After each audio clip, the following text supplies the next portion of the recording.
ನಿಮ್ಮ ಹಳೆಯ ಚಿನ್ನದ ಒಡವೆನ ಅಧಿಕ ಬೆಲೆಗೆ ಮಾರಬೇಕೆ? ಆಟಿಕಾಗೆ ಕಾಲ್ ಮಾಡಿ 8880 ಅಟ್ಟಿಕಾ ಗೋಲ್ಡ್ ಕಂಪನಿ. ರೇಣುಕಾಸ್ವಾಮಿ ಕೊಲೆ ಕೇಸ್ನಲ್ಲಿ ಮತ್ತೊಂದು ಬಿಗ್ ಅಪ್ಡೇಟ್ ಈಗ ಕೇಳ್ಬರ್ತಾ ಇದೆ. ದರ್ಶನ್ ಮತ್ತು ಗ್ಯಾಂಗ್ಗೆ ಮತ್ತೆ ಶುರುವಾಯ್ತಾ ಟೆನ್ಷನ್. ದರ್ಶನ್ಗೆ ಶುರುವಾಗುತ್ತಾ ಮಾಫಿ ಸಾಕ್ಷಿಯ ಸಂಕಷ್ಟ.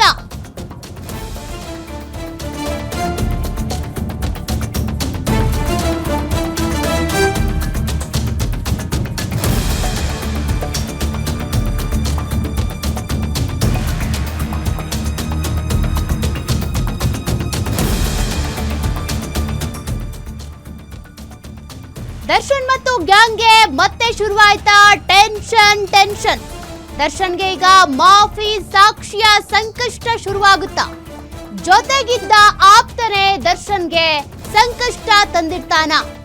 ದರ್ಶನ್ಗೆ ಕಂಟಕವಾಗುತ್ತಾ ಪ್ರದೋಷ್ ಮಾಫಿ ಸಾಕ್ಷಿ ಹೇಳಿಕೆ? ಕೇಸ್ನಲ್ಲಿ ಮಾಫಿ ಸಾಕ್ಷಿಯನ್ನಾಗಿಸುವಂತೆ ಪ್ರದೋಷ್ ಅರ್ಜಿಯನ್ನ ಹಾಕೊಂಡಿರೋದು. 59ನೇ CCH ಕೋರ್ಟ್ಗೆ A14 ಪ್ರದೋಷ್ ಅರ್ಜಿಯನ್ನ ಹಾಕೊಂಡಿದ್ದಾನೆ. ಪ್ರತ್ಯೇಕ ಸೆಲ್ನಿಂದ ಕೋರ್ಟ್ಗೆ ಪ್ರದೋಷ್ನನ್ನ ಹಾಜರುಪಡಿಸಬೇಕು, ವಿಡಿಯೋ ಕಾನ್ಫರೆನ್ಸ್ ನಲ್ಲಿ ಆತನನ್ನ ತೆಗೆದುಕೊಳ್ಬೇಕು ಅಂತ.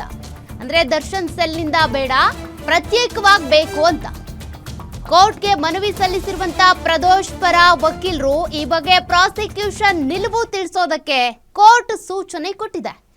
ಪ್ರದೋಷ್ ಅಂತ ಬಂದ್ರೆ ಈ ಒಂದು ಪ್ರಕರಣದಲ್ಲಿ 30 ಲಕ್ಷ ರೂಪಾಯಿ ಹಣವನ್ನ ತೆಗೆದುಕೊಂಡು ಹೋಗಿ ಆರೋಪಿಗಳ ಖರ್ಚಿಗೆ ಕೊಟ್ಟವನು ಈತನ ಪಾತ್ರ. ಅದೇ ರೀತಿಯಾಗಿ ಸಾಕ್ಷಿಗಳ ನಾಶಕ್ಕೂ ಕೂಡ ಈತ ಟ್ರೈ ಮಾಡಿದ್ದ. ಇದೆಲ್ಲದಕ್ಕೂ ಸಂಬಂಧಪಟ್ಟಂತೆ ಆತನ ವಿರುದ್ಧ ಕೆಲ ಸೆಕ್ಷನ್ಗಳು ಅಟ್ರಾಕ್ಟ್ ಆಗಿವೆ.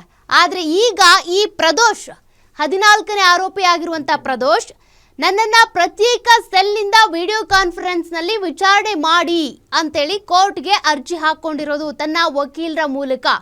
ಹಾಗಾದ್ರೆ ತನ್ನ ಜೊತೆಗಿದ್ದವರೇ ಈಗ ದರ್ಶನ್ಗೆ ಕಂಟಕವಾಗ್ತಾ ಇದ್ದಾರಾ? ಮತ್ತೊಂದು ಸಂಕಷ್ಟ ಇದು. ಈಗಾಗಲೇ ಕೆಲ ಮಾಫಿ ಸಾಕ್ಷಿಗಳಿದ್ದಾವೆ. ಒಟ್ಟು 63 ಸಾಕ್ಷಿಗಳನ್ನ ವಿಚಾರಣೆ ಮಾಡೋದಕ್ಕೆ ಅಂತ ಈಗಾಗಲೇ ಕೋರ್ಟ್ ಕೂಡ ಗಡುವನ್ನ ಕೊಟ್ಟಿದೆ. ಅದರ ಬೆನ್ನಲ್ಲೇ ಮತ್ತೊಂದು ಸಂಕಷ್ಟ. ರೇಣುಕಾಸ್ವಾಮಿ ಕೊಲೆ ಕೇಸ್ನ ಪ್ರಮುಖ ಆರೋಪಿ ಪ್ರದೋಷ್ ಸಾಕ್ಷ್ಯ ನಾಶ ಮಾಡುವಲ್ಲಿ ಪ್ರಮುಖ ಪಾತ್ರ ವಹಿಸಿದ್ದ A14 ಪ್ರದೋಷ್. ಕೊಲೆ ನಂತರ ನಡೆದ ಬಹುತೇಕ ಎಲ್ಲಾ ವಿಚಾರಗಳಲ್ಲೂ ಪ್ರದೋಷ್ ಭಾಗಿಯಾಗಿದ್ದ.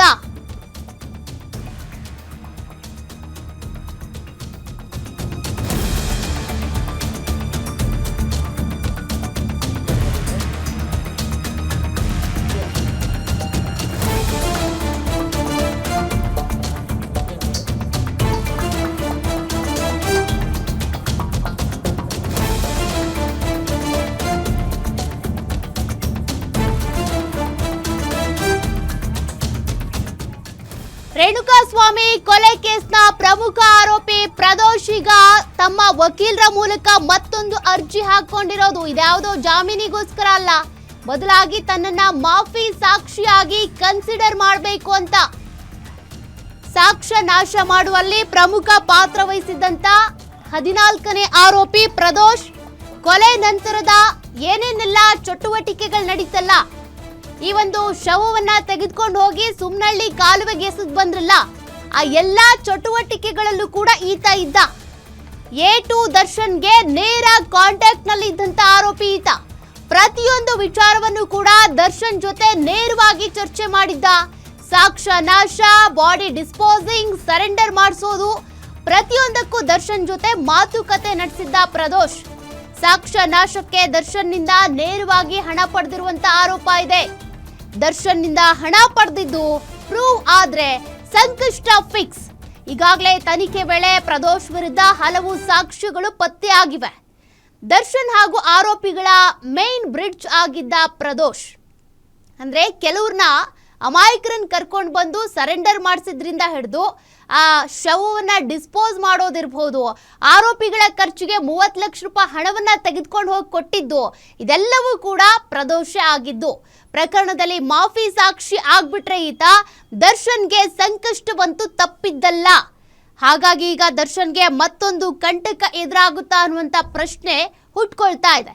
ಯಾಕೆಂದ್ರೆ ಈ ಹಿಂದೆ ಅನೇಕ ಪದೇ ಪದೇ ಜಾಮೀನಿಗೆ ಅಪ್ಲೈ ಮಾಡಿದಂತ ಸಂದರ್ಭದಲ್ಲೆಲ್ಲ ದರ್ಶನ್ಗೆ ಕಂಟಕ ಸಂಕಷ್ಟ ಎದುರಾಗಿದ್ದೆ ಅವರ ಸ್ನೇಹಿತರು ಸಂಗಡಿಗರಿಂದ. ಈಗ ಮತ್ತೆ ಪ್ರದೋಷಿಂದಾನೂ ಸಂಕಷ್ಟನ ಅಂತ ಮತ್ತಷ್ಟು ಡೀಟೇಲ್ಸ್ ಕೊಡ್ತಾರೆ ನಮ್ಮ crime bureau head SK Manjunath, ತಮ್ಮ ಜೊತೆಗೆ ಇದ್ದಂತ ಪ್ರದೋಷ್ ಈ ಆರೋಪಿಗಳನ್ನ ಸರೆಂಡರ್ ಮಾಡಿಸೋದಿರ್ಬಹುದು ಅಥವಾ ಸಾಕ್ಷ್ಯ ನಾಶಕ್ಕೆ ಟ್ರೈ ಮಾಡಿದ್ದು ಎಲ್ಲ ಆರೋಪಗಳು ಈತನ ಮೇಲಿವೆ. ಈಗ ಈತನೇ ಮಾಫಿ ಸಾಕ್ಷಿ ಆಗ್ಬೇಕು ಅಂತೇಳಿ ಅರ್ಜಿ ಹಾಕೊಂಡಿದ್ದಾನೆ. ಮುಂದೇನಾಗ್ಬೋದು ಈ ಕೇಸ್ ಅಂತ? ಸೌಖ್ಯ, ನಾವು ಏನು ಈಗ ಪ್ರಕರಣಗಳಲ್ಲಿ ಒಬ್ಬ ಆರೋಪಿ ಆಗಿರ್ತಕ್ಕಂಥವನು ನನ್ನನ್ನ ಮಾಫಿ ಸಾಕ್ಷಿಯನ್ನಾಗಿ ಪರಿಗಣಿಸಬೇಕು ಅಂತಕ್ಕಂಥ ಒಂದು ಅರ್ಜಿಯನ್ನ ಸಲ್ಲಿಸಿರ್ತಕ್ಕಂಥದ್ದು. ಆ ಸಂದರ್ಭದಲ್ಲಿ ತಾನು ಮಾಡಿರ್ತಕ್ಕಂಥ ಎಲ್ಲಾ ಒಂದು ಏನು ಅಪರಾಧ ಇರುತ್ತೆ ಅದು ಎಲ್ಲನೂ ನಾನು ಒಪ್ಕೊಂತೇನೆ, ನನ್ನನ್ನ ಈ ಪ್ರಕರಣದಿಂದ ಖುಲಾಸೆ ಮಾಡ್ಬೇಕು ಅಂತಕ್ಕಂಥ ನಿಟ್ಟಿನಲ್ಲಿ ಒಂದು ಮನವಿಯನ್ನ ಸಹ ಮಾಡಿರ್ತಾರೆ.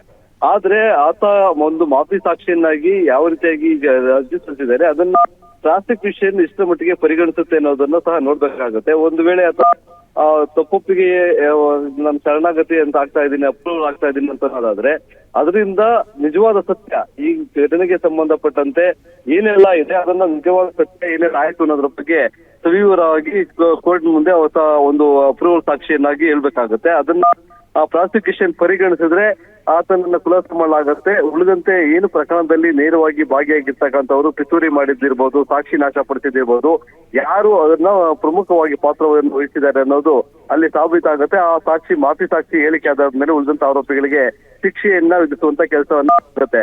ನಾವು ಒಂದು ಉದಾಹರಣೆ ಕೊಟ್ಟು ಹೇಳ್ಬೇಕು ಅನ್ನೋದಾದ್ರೆ ಏನು ಜಿಲ್ಲಾ ಪಂಚಾಯತ್ ಸದಸ್ಯ ಆಗಿದ್ದಂತ ಯೋಗೀಶ್ ಗೌಡ, ವಿನಯ್ ಕುಲಕರ್ಣಿ ಅವರ ಒಂದು ಪ್ರಕರಣವನ್ನ ಸಹ ಇಲ್ಲಿ ಗಮನಿಸಬಹುದು. ಅದರಲ್ಲಿ ಏವನ್ನು ಆರೋಪಿಯಾಗಿದ್ದಂತ ಆರೋಪಿ ಆತನನ್ನು ಸಹ ಒಂದು ಮಾಫಿ ಸಾಕ್ಷಿಯನ್ನಾಗಿ ಪರಿಗಣಿಸಲಾಗಿತ್ತು. ಆತ ಕೊಟ್ಟಂತ ಹೇಳಿಕೆಗಳ ಆಧಾರದ ಮೇಲೆ ಉಳಿದ ಆ ಪ್ರಕರಣದಲ್ಲಿದ್ದಂತ ಎಲ್ಲಾ ಆರೋಪಿಗಳಿಗೂ ಸಹ ಜೀವಾವಧಿ ಶಿಕ್ಷೆಯನ್ನ ನೀಡಲಾಗಿತ್ತು.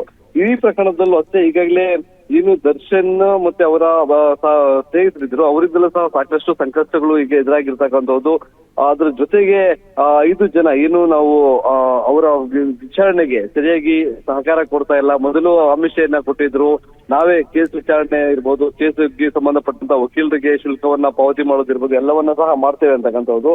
ಆದ್ರೆ ವಿಚಾರಣಾ ಹಂತದಲ್ಲಿ ಆ ರೀತಿಯಾಗಿ ದರ್ಶನ್ ಸಹ ನಡ್ಕೊಂಡಿರ್ಲಿಲ್ಲ. ಹಾಗಾಗಿ ಒಂದಷ್ಟು ಜನ ಬೇಸರವನ್ನ ಹಾಕಿದ್ರು, ನಮ್ಮನ್ನ ಬೇರೆ ಜೈಲಿಗೆ ವರ್ಗಾವಣೆ ಮಾಡಿ ಅಂತಕ್ಕಂಥ ಒಂದು ಮನವಿಯನ್ನು ಸಹ ಮಾಡಿದ್ರು.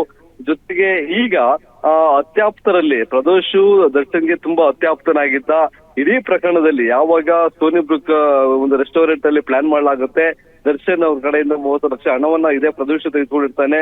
ಜೊತೆಗೆ ಕೆಲವೊಂದು ಆರೋಪಿಗಳು ಇನ್ನು ಮೊದಲಿಗೆ ಬಂದು ಕಾಮಾಕ್ಷಿಪಾಳ್ಯ ಪೊಲೀಸ್ ಠಾಣೆಗೆ ಶರಣಾಗತಿ ಆಗ್ತಾರೆ. ಅವರಿಗೂ ಸಹ ಈತ ಒಂದು ಹಣವನ್ನ ಕೊಟ್ಟು ಸಾಕ್ಷಿ ನಾವೇ ಈ ಕೊಲೆಯನ್ನ ಮಾಡಿದ್ದೀವಿ ಅನ್ನೋ ನಿಟ್ಟಿನಲ್ಲಿ ಒಪ್ಕೊಳ್ಳೋದಕ್ಕೂ ಸಹ ಸೂಚನೆಯನ್ನ ಸಹ ಕೊಟ್ಟಿರ್ತಾರೆ. ಜೊತೆಗೆ ಏನು ರೇಣುಕಾ ಸ್ವಾಮಿಯ ಮೃತದೇಹವನ್ನ ಸುಮ್ನಳ್ಳಿ ಜಂಕ್ಷನ್ ಬಳಿ ಇರ್ತಕ್ಕಂತ ಒಂದು ಪ್ರೆಸ್ಟೀಜ್ ಏನು ತತ್ವ ಅಪಾರ್ಟ್ಮೆಂಟ್, ಅನುಗ್ರಹ ಅಪಾರ್ಟ್ಮೆಂಟ್ ಏನಿದೆ ಅಲ್ಲಿ ಏನು ಅದನ್ನ ಬಿಸಾಡಿ ಬರುವಂತ ಸಂದರ್ಭದಲ್ಲೂ ಸಹ ಖುದ್ದು ಇದೇ ಪ್ರದೇಶ ಅವರ ಒಂದು ಚಲನವಲನಗಳನ್ನು ನೋಡೋದಿರ್ಬೋದು, ಆ ಒಂದು ಬಾಡಿಯನ್ನ ಬಿಸಾಕ್ ಬರೋದಿರ್ಬೋದು, ಅವೆಲ್ಲದರಲ್ಲೂ ಸಹ ನೇರವಾಗಿ ಭಾಗಿಯಾಗಿರ್ತಕ್ಕಂಥದ್ದು. ಹೀಗಾಗಿ ಇಡೀ ಪ್ರಕರಣದಲ್ಲಿ ರೇಣುಕಾ ಸ್ವಾಮಿ ಕೊಲೆ ಆಗೋದಕ್ಕಿಂತ ಮುಂಚಿತವಾಗಿ ಕೊಲೆ ಆದ ನಂತರ ಆ ಪ್ರಕರಣಕ್ಕೆ ಸಂಬಂಧಪಟ್ಟ ಎಲ್ಲಾ ಘಟನಾವಳಿಗಳು ಅದನಿಗೆ ಗೊತ್ತಿದೆ. ಹೀಗಾಗಿ ಇಲ್ಲಿ ನಾನು ಶರಣಾಗತಿ ಆಗ್ತೀನಿ, ಅಪ್ರೂವರ್ ಆಗ್ತೀನಿ, ನನ್ನ ಮಾಫಿ ಸಾಕ್ಷಿಯನ್ನಾಗಿ ಮಾಡಿ ಅಂತಕ್ಕಂಥ ಒಂದು ಅರ್ಜಿನ ಏನು ತಮ್ಮ ವಕೀಲರ ಮುಖಾಂತರ ನಿನ್ನೆ ಸಲ್ಲಿಕೆ ಮಾಡಿದ್ದಾರೆ.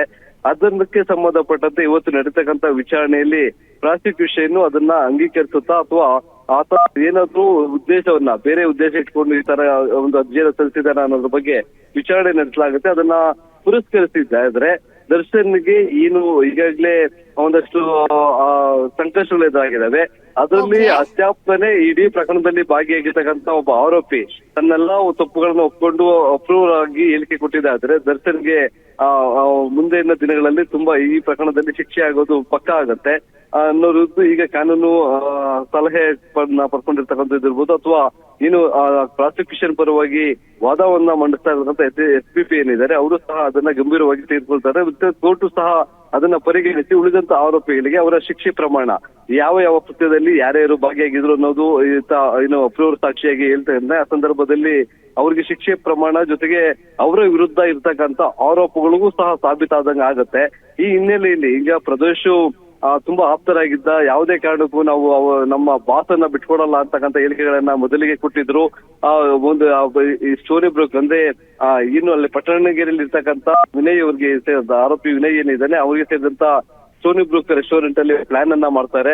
ಅವೆಲ್ಲವನ್ನ ಈಗ ಇಲ್ಲಿ ಕೋರ್ಟ್ ಮುಂದೆ ಹೇಳಿದೆ ಆದ್ರೆ ದರ್ಶನ್ ಮತ್ತೆ ಇತರೆ ಆರೋಪಿಗಳು ಏನಿದ್ದಾರೆ ಈ ರೇಣುಕಾಸ್ವಾಮಿ ಕೊಲೆ ಪ್ರಕರಣದಲ್ಲಿ ಸಾಕ್ಷಿಗಳನ್ನ ನಾಶಪಡಿಸಿದಿರ್ಬೋದು, ಪಿತೂರಿ ನಡೆಸೋದಿರ್ಬೋದು, ಅವರೆಲ್ಲರಿಗೂ ಮುಂದಿನ ದಿನಗಳಲ್ಲಿ ಶಿಕ್ಷೆ ಕಟ್ಟಿಟ್ಟ ಬುತ್ತಿ ಅಂತ ಹೇಳ್ಬೋದು. ಸೌಖ್ಯ. ಥ್ಯಾಂಕ್ ಯು ಮಂಜುನಾಥ್ ಮಾಹಿತಿಗೆ.